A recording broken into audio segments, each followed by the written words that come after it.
নমস্কাৰ প্ৰিয় দৰ্শক, আন এটা গুৰুত্বপূৰ্ণ ভিডিঅ'লৈ আপোনাক আন্তৰিক স্বাগতম জনাইছোঁ। আপুনি বাৰু জানেনে, ভগৱান শ্ৰীকৃষ্ণই বাস্তুশাস্ত্ৰৰ ওপৰত বিশেষ গুৰুত্ব আৰোপ কৰিছিল। ভগৱান শ্ৰীকৃষ্ণই সময়ে সময়ে ধৰ্মৰাজ যুধিষ্ঠিৰক বাস্তুশাস্ত্ৰৰ জ্ঞান দিছিল।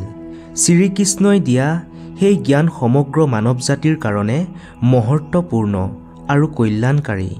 ভগৱান শ্ৰীকৃষ্ণই এনে 5জোপা গছ-গছনিৰ কথা কৈছিল, যি গছ ঘৰৰ চৌহদত থাকিলে বা ঘৰৰ চাৰিসীমাৰ ভিতৰত থাকিলে সেইখন ঘৰলৈ দুখ দৰিদ্ৰতা নামি আহে।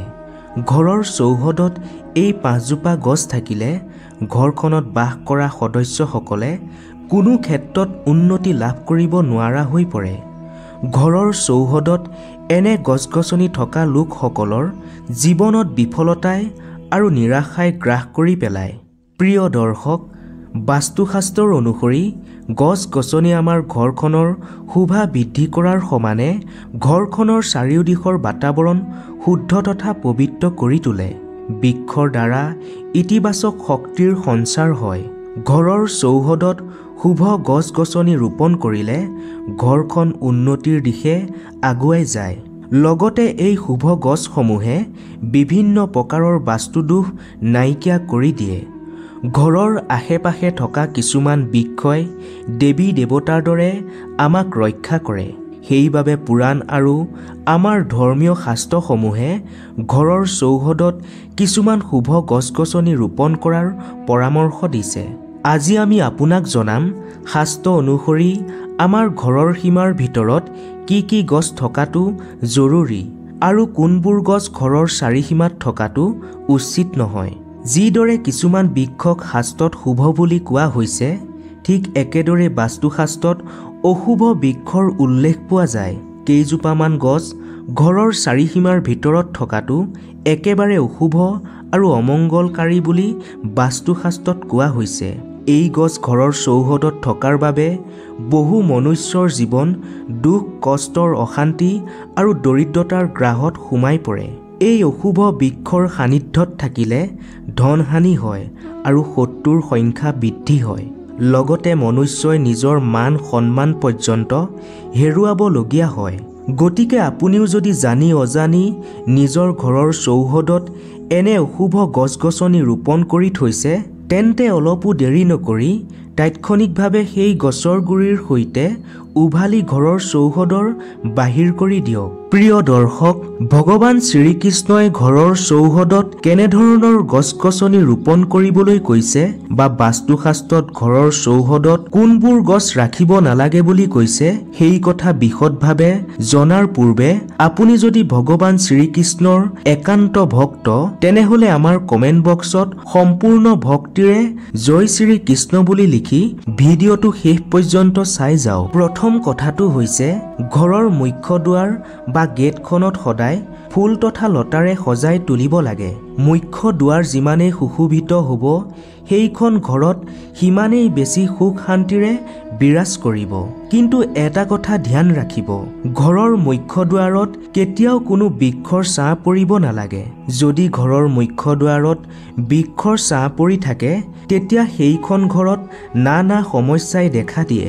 দ্বিতীয় কথাটো হৈছে, ঘৰৰ অগ্নিকোণ বা নৈৰিক কোণত যিকোনো প্ৰকাৰৰ বৃক্ষ ৰোপণ কৰাটো শুভ বুলি মনা নহয়। অৰ্থাৎ ঘৰৰ দক্ষিণ আৰু পূব দিশৰ মাজত, দক্ষিণ আৰু পশ্চিম দিশৰ মাজত কোনো ধৰণৰ গছ ৰুব নালাগে। এই কোণত গছ ৰুলে সেই গছ সোনকালে শুকাই যায় আৰু তাৰ পৰা ঘৰখনে অশুভ পৰিণাম ভোগ কৰিবলগীয়া হয়। তৃতীয় কথাটো হৈছে, ঘৰৰ উত্তৰ দিশত পাম গছ আৰু কনক চম্পাৰ ফুলৰ গছ ৰুলে ঘৰখনত ধন সম্পত্তি বৃদ্ধি হয়। চতুৰ্থতে, যদি ঘৰৰ মুখিয়ালজনে বেপাৰ বাণিজ্য বা ব্যৱসায় কৰে, তেন্তে সেইখন ঘৰৰ চাৰিসীমাত নিম গছ আৰু বেল গছ ৰোপণ কৰি সেই গছৰ প্ৰতিপালন কৰিব লাগে। এনে কৰিলে মুখিয়ালজনে ব্যৱসায় বাণিজ্য বা নিজৰ কৰ্মত অধিক লাভ অৰ্জন কৰিব পাৰিব।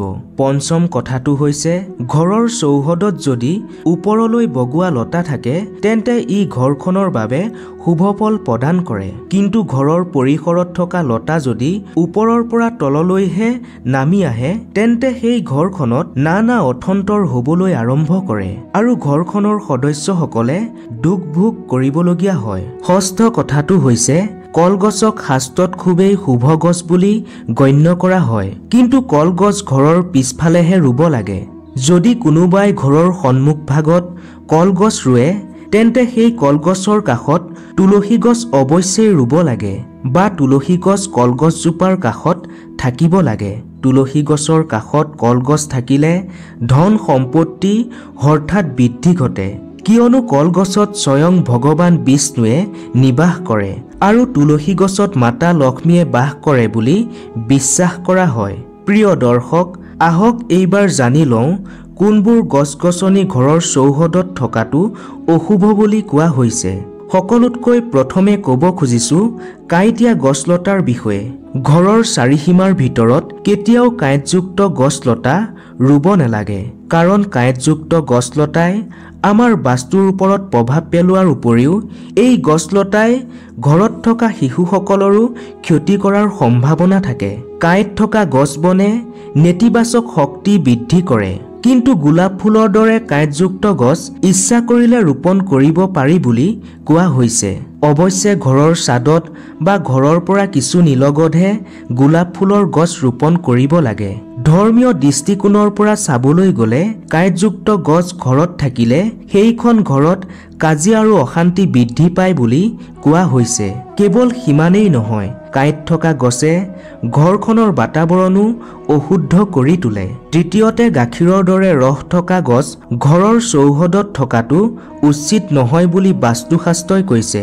হয়, আপুনি ঠিকেই শুনিছে।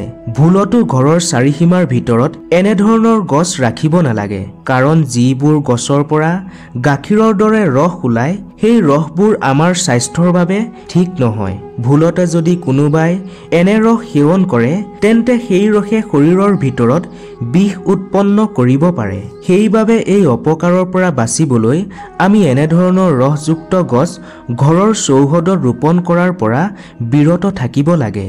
এই ৰস থকা গছ ঘৰৰ চৌহদত থাকিলে ঘৰখনৰ পৰা সুখ সমৃদ্ধি আঁতৰি যায় আৰু ঘৰখনত অপশক্তিয়ে প্ৰৱেশ কৰে। ঘৰৰ চৌহদত মৰা গছ থাকিব নালাগে।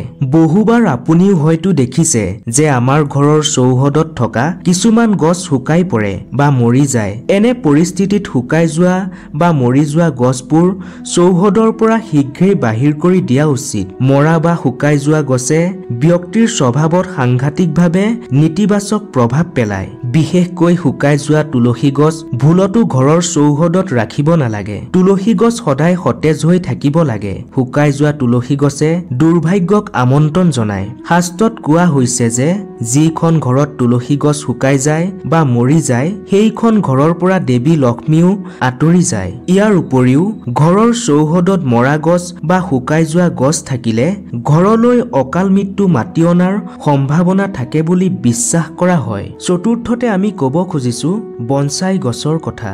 বনসাই গছ কি এই কথা বহুতেই জানে বা কিছু সংখ্যকে এই গছৰ কথা নাজানে।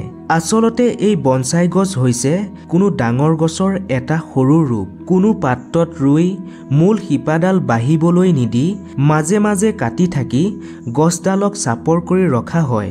এনেধৰণৰ গছে আমাৰ সকলো পজিটিভ শক্তিক বাধা প্ৰদান কৰে বুলি কোৱা হৈছে। সেইবাবে এনেধৰণৰ বনসাই গছ ঘৰত ৰখা উচিত নহয়। বাস্তুশাস্ত্ৰৰ অনুসৰি এই ধৰণৰ গছে ঘৰখনৰ সকলো সদস্যৰ আৰ্থিক উন্নতিত বাধা প্ৰদান কৰে। এইবাৰ ক'ব খুজিছো এৰা গছৰ বিষয়ে। এৰা গছ দেখিবলৈ খুবেই ধুনীয়া, কিন্তু এই এৰা গছ সকলোতকৈ ভয়ংকৰ গছ বুলি কোৱা হৈছে। এই এৰা গছৰ গুটিয়ে 2টা দিনৰ ভিতৰতে মানুহৰ প্ৰাণ কাঢ়ি নিব পাৰে। সেইবাবে এৰা গছ ঘৰৰ চৌহদত ভুলতো ৰাখিব নালাগে। বগৰী গছ কোনো কাৰণতে ঘৰৰ চৌহদত ৰখাটো উচিত নহয় বুলি বাস্তুশাস্ত্ৰই উল্লেখ কৰিছে। বহু লোকে বগৰী খাবলৈ ঘৰৰ চৌহদত বগৰী গছ ৰোপণ কৰে, কিন্তু এয়া বিপদক মাতি অনাৰ দৰে হয়। বগৰী গছ থাকিলে ঘৰখনত নেতিবাচক বা অপশক্তিৰ প্ৰভাৱ বৃদ্ধি হয়। কেৱল সিমানেই নহয়, বগৰী গছ ঘৰৰ চাৰিসীমাত থাকিলে আৰ্থিক সমস্যাৰ উদ্ভৱ হয়, অকাৰণত ধন হানি হয়। সেইকাৰণে কোনো কাৰণতে এই বগৰী গছ ঘৰৰ চৌহদত ৰাখিব নালাগে। এইবাৰ আপোনাক ক'ব খুজিছো প্ৰায় সংখ্যকৰে ঘৰত থকা মানি প্লান্টৰ বিষয়ে। প্ৰিয় দৰ্শক, আপুনি যদি ঘৰখনৰ উন্নতি বিচাৰে তেন্তে ঘৰৰ মুখ্য দুৱাৰ ভাগত অৱশ্যে মানি প্লান্ট লগাব পাৰে। মানি প্লান্ট ঘৰৰ মুখ্য দুৱাৰত লগালে ঘৰখনৰ সদস্যসকলৰ চাকৰি, ব্যৱসায় আদি সকলো ক্ষেত্ৰতে উন্নতি লাভ হয় বুলি কোৱা হৈছে। কিন্তু মানি প্লান্ট লগোৱাৰ পিছত এই কথা ধ্যান ৰাখিব লাগে যাতে সেই মানি প্লান্টৰ উচ্চতা ঘৰৰ ৱালতকৈ বেছি হৈ নাযায়। ঘৰৰ বেৰ বা ৱালতকৈ মানি প্লান্ট ওখ হলে সেই ঘৰত নানা ধৰণৰ সমস্যাৰ দেখা দিবলৈ আৰম্ভ কৰে। মানি প্লান্ট কেতিয়াও কিনি আনি লগাব নালাগে। মানি প্লান্ট আন স্থানৰ পৰা উভালি আনিহে লগাব লাগে, তেতিয়াহে ইয়াৰ সুফল পোৱা যায়। প্ৰিয় দৰ্শক, অমিতা গছ গাঁৱত বাস কৰা প্ৰায় সংখ্যক মানুহৰ ঘৰত দেখা যায়, কিন্তু আপুনি শুনি আচৰিত হ'ব এই অমিতা গছ বাস্তুশাস্ত্ৰৰ মতে খুবেই অশুভ। অমিতা গছ ঘৰৰ চৌহদত ৰুব নালাগে বুলি কোৱা হৈছে। যদি ঘৰৰ চৌহদত নিজে নিজে অমিতা গছ গজি উঠে তেন্তে দেখা মাত্ৰকে সেই অমিতা গছ উভালি চৌহদৰ পৰা বাহিৰ কৰি দিব লাগে। যদি ঘৰৰ পূব দিশত আহঁত গছ থাকে তেন্তে ঘৰত আৰ্থিক সংকটে দেখা দিয়াৰ সম্ভাৱনা থাকে। ব্ৰত বৃক্ষ যদি ঘৰৰ পশ্চিম দিশত থাকে তেন্তে সেইখন ঘৰত দুখ কষ্ট চিৰকাল লগ নেৰে। দক্ষিণ দিশত তুলসী গছ থাকিলে সন্তানে নানা সমস্যাৰ সন্মুখীন হ'বলগীয়া হয়। যদি কোনো মৃত গছৰ ছাঁ ঘৰৰ ওপৰত বা ঘৰৰ চৌহদত পৰে তেন্তে ই অকাল মৃত্যুৰ আগজাননী দিয়ে। প্ৰিয় দৰ্শক, এইদৰে বাস্তুশাস্ত্ৰত ঘৰৰ চৌহদত ৰোপণ কৰিবলগীয়া আৰু ঘৰৰ চৌহদত ৰোপণ কৰিব নলগীয়া কিছুমান গছ-গছনিৰ বিষয়ে মহত্বপূৰ্ণ তথ্য বৰ্ণনা কৰা হৈছে। ভিডিঅ'টোত কোৱা কোনবোৰ গছ আপোনাৰ ঘৰৰ চৌহদত আছে সেই কথা কমেণ্টত অৱশ্যেই উল্লেখ কৰিব। আৰু যদি আজিৰ ভিডিঅ'টোৰ পৰা আপুনি কিঞ্চিত হ'লেও উপকৃত হোৱা বুলি ভাবিছে তেন্তে আন 10 জনৰো উপকাৰ সাধন হোৱাকৈ এতিয়াই ভিডিঅ'টো শ্বেয়াৰ কৰি দিয়ক। আন এটা নতুন তথা জ্ঞানবৰ্ধক ভিডিঅ'ৰ সৈতে পুনৰ লগ পোৱাৰ প্ৰতিশ্ৰুতিৰে আজিলৈ আপোনাৰ পৰা বিদায় মাগিছো।